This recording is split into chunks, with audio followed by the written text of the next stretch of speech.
আসসালামু আলাইকুম প্রিয় দর্শক, অন্য মঞ্চের আমাদের আজকের আলোচনায় আমন্ত্রিত অতিথি হিসেবে আছেন সুপ্রিয় দর্শক, সাজ্জাদ কাদিরের শুভেচ্ছা নিন। এই মুহূর্তে আপনাদের সামনে কথা বলতে চাই ইউনূসের অসাংবিধানিক গণভোট কি বাতিল করতে যাচ্ছে বিএনপি সরকার?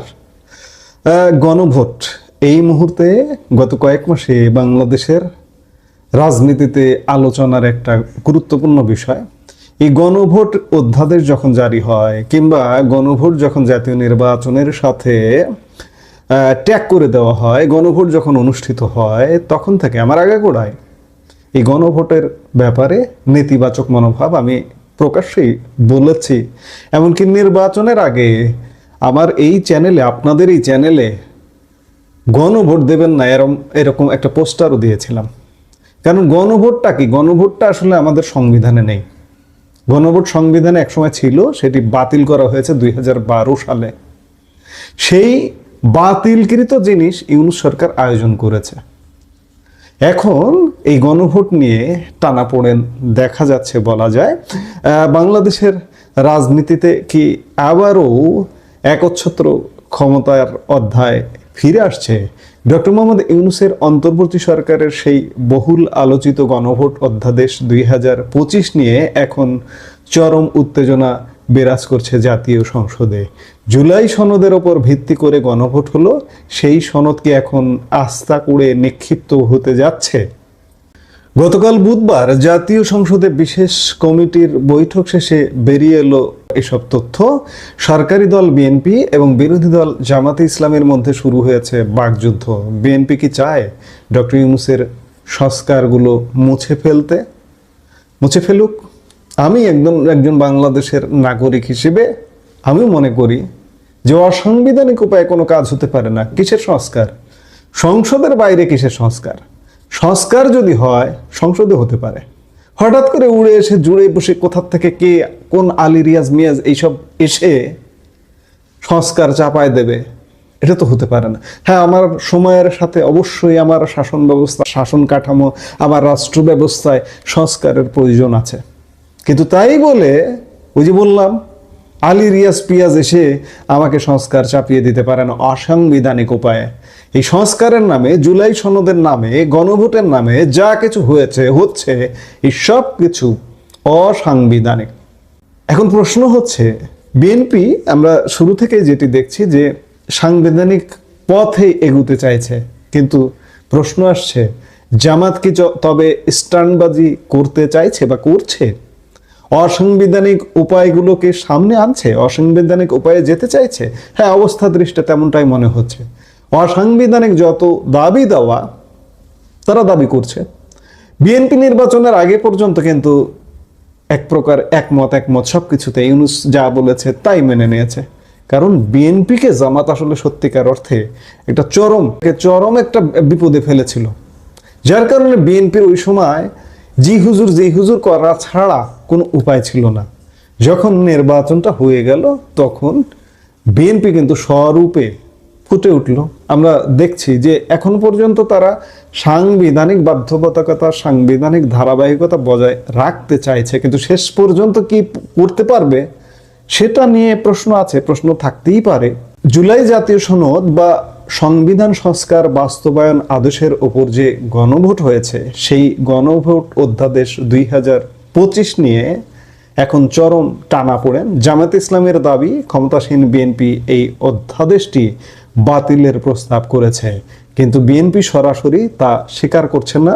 তারা বলছে আলোচনা চলছে, এখনো চূড়ান্ত সিদ্ধান্ত হয়নি। সংসদের 14 সদস্যের একটি বিশেষ কমিটি এখন ডক্টর ইউনূসের শাসন আমলের 133টি অধ্যাদেশ যাচাই বাছাই করছে। এই কমিটিতে 11 জন বিএনপির আর 3 জন জামাতে ইসলামের। স্বাভাবিকভাবেই আনুপাতিক হারে 3 জন পেতে পারে 3 জন, 11 জন বিএনপি পেতে পারে বিএনপির।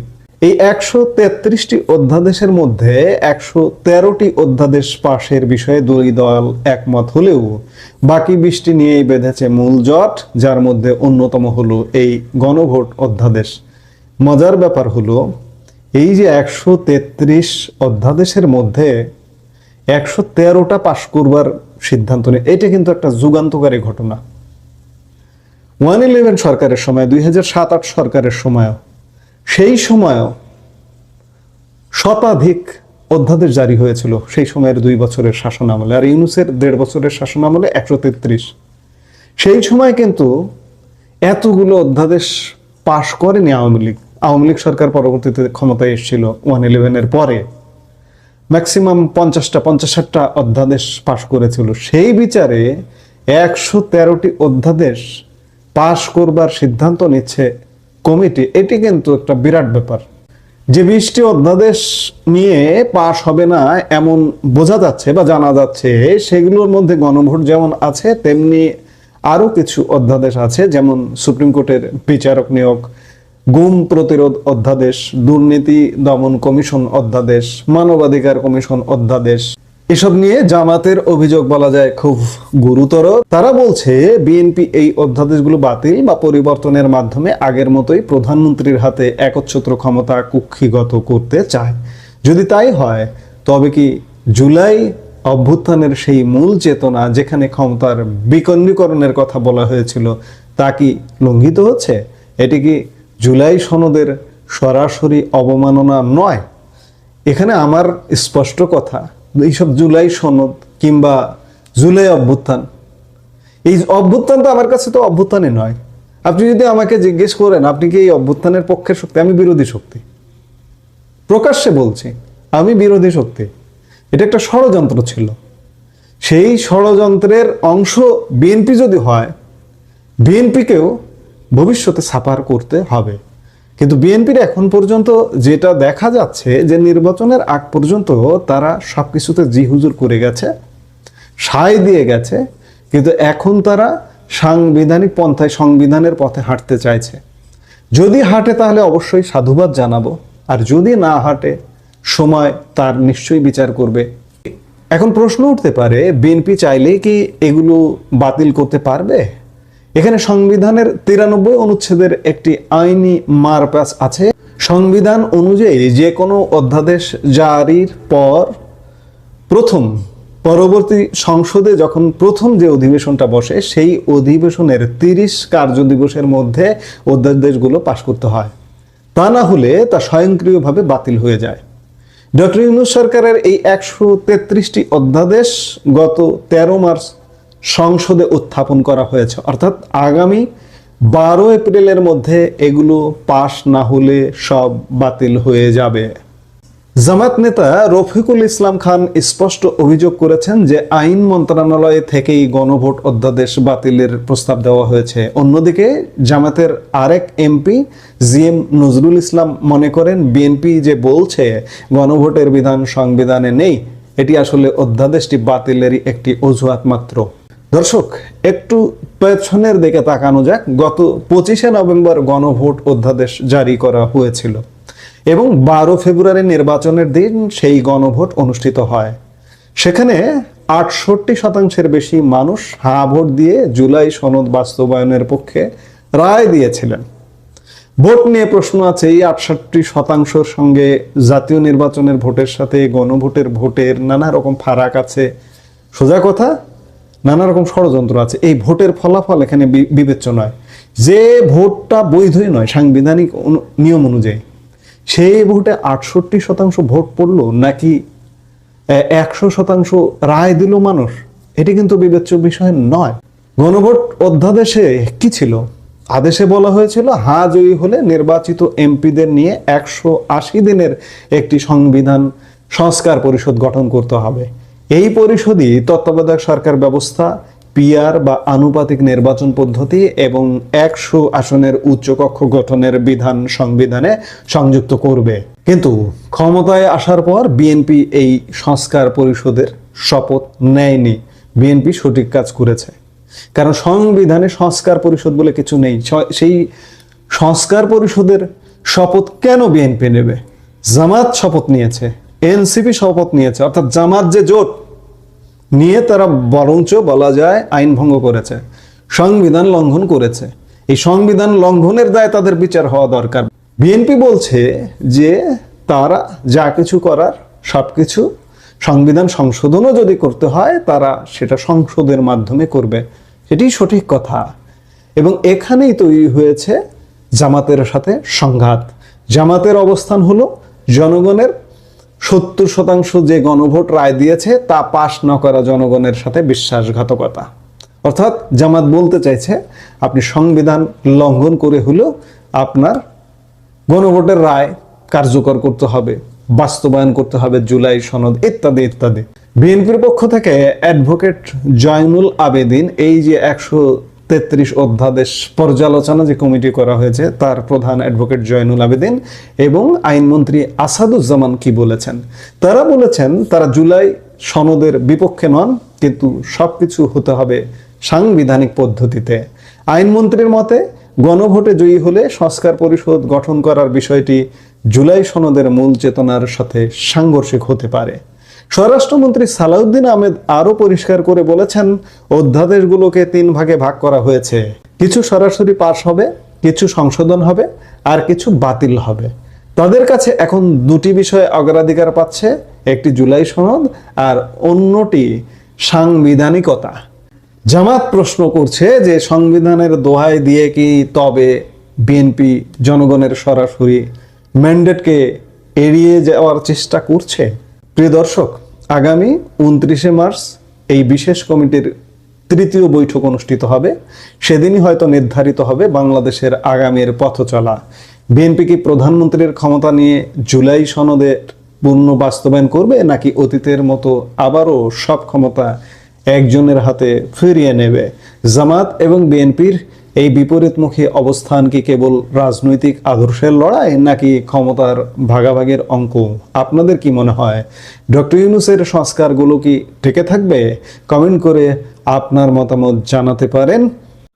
বাংলাদেশের জন্য খুবই অশনি সংকেত আমরা শুনতে পাচ্ছি। বিএনপি সরকার এমন কয়েকটি গুরুত্বপূর্ণ সিদ্ধান্ত তারা নিচ্ছে এবং নিতে যাচ্ছে, এবং সুপারিশ করা হয়েছে। বেশ কয়েকটি গুরুত্বপূর্ণ অধ্যাদেশ তারা বাতিল করে দিতে চাচ্ছে, ল্যাপস করে দিতে চাচ্ছে। ল্যাপস করা মানে বাতিল করে দেয়া। এইগুলো যদি বাতিল হয়ে যায়, তারা বাতিল করে দেবে। বাতিল হয়ে গেলে বাংলাদেশ, যে গণতান্ত্রিক দেশের কথা বলি, যে গণতন্ত্রের জন্য আমরা দীর্ঘদিন লড়াই সংগ্রাম করলাম, ফ্যাসিস্ট হাসিনাকে তাড়িয়ে দেয়া হলো, পালিয়ে যেতে বাধ্য হলো, সেই গণতন্ত্র মুখ থুবড়ে পড়বে। এবং আশঙ্কা করা হচ্ছে ক্রমান্বয়ে বাংলাদেশকে রাজতন্ত্রের দিকে টেনে নিয়ে যাওয়া হচ্ছে। বিষয়টি খুবই আলোচনা হওয়া দরকার। আপনারা যার যার স্থান থেকে এই বিষয়ে একটু পড়ালেখা করেন। রাজনৈতিক নেতৃবৃন্দের প্রতি আমরা আহ্বান জানাবো, এই বিষয়টি নিয়ে আপনারা হইচই শুরু করুন, মানুষের কানে কানে এটি পৌঁছিয়ে দিন, জনসচেতনতা বৃদ্ধি করুন। এটি যে রাষ্ট্রের জন্য আত্মঘাতী সিদ্ধান্ত হতে যাচ্ছে, সেই বিষয়টি মানুষের সামনে তুলে ধরুন। আমি যতটুকু বুঝেছি ততটুকু আলোচনা করার চেষ্টা করছি। দর্শক, আপনারা জেনেছেন সরকার খুবই গুরুত্বপূর্ণ কয়েকটি অধ্যাদেশ, যেমন জাতীয় মানবাধিকার কমিশন অধ্যাদেশ, গুম প্রতিরোধ ও প্রতিকার অধ্যাদেশ, গণভোট অধ্যাদেশ এবং সুপ্রিম কোর্টের প্রধান বিচারপতি নিয়োগ অধ্যাদেশ, এই অধ্যাদেশগুলো সরকার ল্যাপস করে দিতে যাচ্ছে। ল্যাপস করা আগেই বলেছি যে বাতিল করে দিতে যাচ্ছে। আমাদের প্রশ্ন হচ্ছে, এগুলো বাতিল করতে হবে কেন? সরকার কোন উদ্দেশ্যে এই অধ্যাদেশগুলো বাতিল করতে চাচ্ছে? যদি তারা সংশোধনের কথা বলতো তাহলে এখানে কোনো প্রশ্ন ছিল না। সংশোধন করা যেতেই পারে, এইগুলোতে আরো অধিকতর আধুনিক করার জন্য, মডারেট করার জন্য, আরো অধিকতর যুক্তিযুক্ত করার জন্য যতটুকু সংশোধন করা দরকার সেটা করা যেতেই পারে। কিন্তু সন্দেহটা ঘনীভূত হয় যখন দেখি আমরা এটি বাতিল করার জন্য, ল্যাপস করে দেওয়ার জন্য সুপারিশ করা হয়েছে। এবং যেহেতু তাদের ভিতরে এই মুহূর্তে প্রচন্ড ইগো কাজ করছে এবং তাদের সেই সংখ্যাগরিষ্ঠতা আছে, সুতরাং এটি তারা যে ল্যাপস করে দেবে, বাতিল করে দেবে, এ ব্যাপারে কোনো সন্দেহ নেই। এটা নিশ্চিত থাকতে পারেন আপনারা, যেহেতু তারা যেখানে হাত দিয়েছে সংবিধানের দোহাই দিয়ে তারা এই কাজটি করবে। এখন এই কাজটি হলে আমাদের কি হবে এইটুকু একটু বোঝা দরকার। জাতীয় মানবাধিকার কমিশন যদি বাতিল করে দেয়, আপনারা জানেন মানবাধিকার কমিশনের কাজ কি? এটা একটা স্বাধীন ইন্ডিপেন্ডেন্ট কমিশন। সে কি করে? দেশের ভিতরে যে অত্যাচারগুলো হয়, মৌলিক মানবাধিকার যে লঙ্ঘিত হয়, এই জিনিসগুলো সে রিপোর্ট করে, তদন্ত করে, প্রতিবেদন প্রকাশ করে। এতে কি হয়, সুশাসনের জায়গাটা প্রশস্ত হয়, সরকার একটু নড়ে চড়ে বসে, সরকার এবং প্রশাসন তখন ভাবে যে না, তার এই জায়গায় ল্যাপসেস আছে, এটি অন্যায় হচ্ছে, জনগণ এটি ভালোভাবে নিচ্ছে না, তখন সরকার ওই জায়গাগুলোতে কাজ করার চেষ্টা করে, মানবাধিকার লঙ্ঘন এটা কমিয়ে আনার চেষ্টা করে, যেটা শেখ হাসিনা একেবারে ধ্বংস করে দিয়েছিল এই মানবাধিকার কমিশন। তার কিন্তু কমিশন ছিল, সে ল্যাপস করে নাই, সে করেছে, বাট ওটাকে কোনো তোয়াক্কা করে নেই। কিন্তু বিএনপি সরকার এটাকে একেবারে ল্যাপস করে দিতে যাচ্ছে, বাতিল করে দিতে যাচ্ছে। উদ্দেশ্য কি? উদ্দেশ্য হচ্ছে তার মানে অদূর ভবিষ্যতে তার আরো কিছু প্ল্যান আছে, আই হ্যাভ এ প্ল্যান। এটা কি সেই প্ল্যানের অংশ? তার মানে প্রচন্ড রকমের মানবাধিকার লঙ্ঘন হবে এখানে, এবং তারা যে পথে হাঁটছে, হয়তো সেই পথে হাঁটতে গিয়ে, যেহেতু ওটা খুব সহজ হবে না, কণ্টাকাকীর্ণ পথ হবে, তাহলে ওই পথ দিয়ে চলতে গিয়ে তারা যত ধরনের মানবাধিকার আছে সবগুলো লঙ্ঘন করবে, যার কারণে ওইটা তাদের দরকার নেই। তারা কি বলছে? বলছে যে মানবাধিকার কমিশন এটা সরকারের সাথে সম্পৃক্ত নয়। সরকারের সাথে এটি সম্পৃক্ত কেন হবে? এটি তো একটি স্বাধীন ইন্ডিপেন্ডেন্ট কমিশন, সে তার মতো কাজ করবে।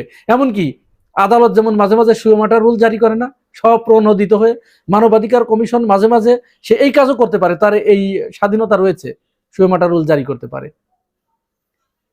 সুপ্রিম কোর্টের প্রধান বিচারপতি নিয়োগ অধ্যাদেশ, এটাও তারা বাতিল করতে চাচ্ছে। তার মানে এখানে যে অধ্যাদেশ আছে, এই অধ্যাদেশ তারা মানবে না, তারা তাদের নিজেদের পছন্দ মতো জ্যেষ্ঠতা বা বর্তমান যে বিদ্যমান যে নিয়ম কানুন আছে সেইগুলোর তোয়াক্কা না করে তাদের পছন্দ মতো লোককে তারা সেখানে বসিয়ে দেবে, যেটা শেখ হাসিনা করেছিল। তার মানে শেখ হাসিনার প্রতিটি কর্ম বিএনপি সরকার আঁকড়ে তো ধরেছেই, বরং কোনো কোনো ক্ষেত্রে তার থেকে আরো এক ধাপ এগিয়ে গিয়ে কি করে শেখ হাসিনার চেয়েও বড় শেখ হাসিনা হওয়া যায়, এরকম প্রচেষ্টায় তারা রত। আমরা খুবই হতবাক হয়ে যাচ্ছি।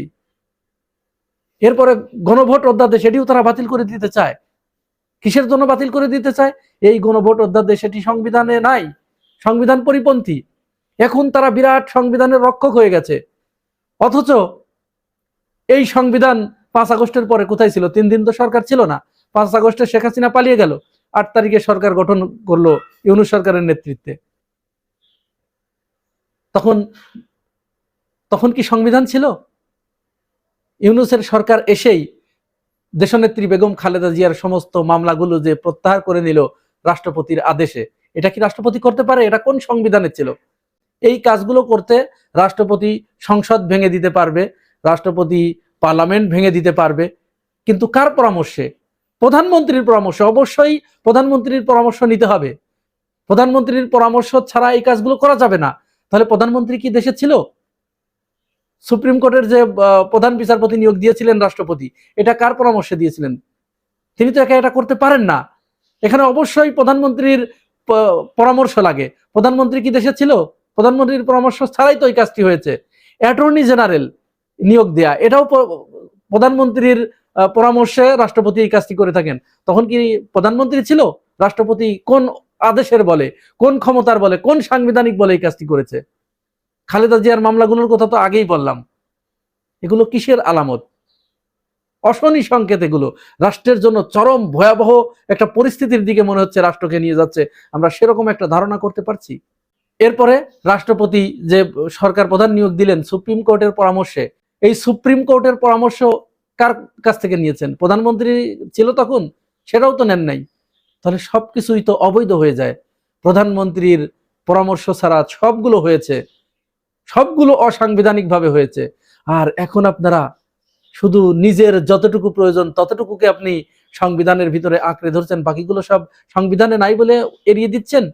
এগুলো কি এরকম নয় যে গোশের ঝোল হারাম কিন্তু গোশ জায়েজ, এরকম?